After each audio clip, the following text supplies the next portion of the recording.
அன்பர்களே, இதற்குத்தான் மார்க்கம் ரொம்ப அற்புதமான சிம்பிளான வழி சொல்லுது. டோட்டலி சரண்டர் ஆயிரணும். யாரிடத்திலே? நம்மை படைத்தவனிடத்திலே. நம்மை அப்படியே ஒப்பு கொடுத்து விட வேண்டும். நிம்மதி தானாக வரும்.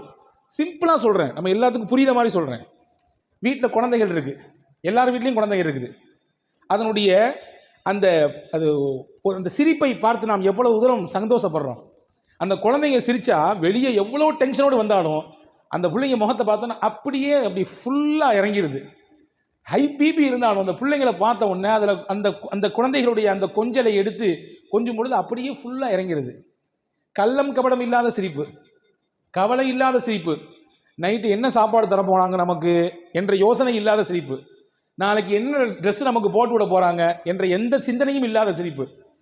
ஏன் அந்த முகத்திற்கு அவ்வளவு பெரிய சிரிப்பு? அந்த சிரிப்பை பார்த்து நமக்கு எதற்கு ஒரு சந்தோஷம் என்றால், அந்த குழந்தை தன் தாயிடத்தில் தன்னை அப்படியே ஒப்படைத்து விட்டது. நீ தான் எல்லாம், என்னதையோ பார்த்து பண்ணு, எனக்கு பவுடரை போட்டாலும் சரி, குளிப்பாட்டினாலும் சரி, ட்ரெஸ்ஸை போட்டாலும் சரி, ஒன்றுமே இல்லாமல் என்னை வெளியே தூக்கிட்டு போனாலும் சரி, எனக்கு எதுவும் பிரச்சனை இல்லை, நீ தான் எல்லாம். அப்படி நீ தான் எல்லாம் என்று நான் நம்மை ரப்பிடத்திலே ஒப்படைத்து விட்டால் எந்த பயமும், எந்த தயக்கமும், எந்த விதமான பதற்றமும் நமக்கு வராது.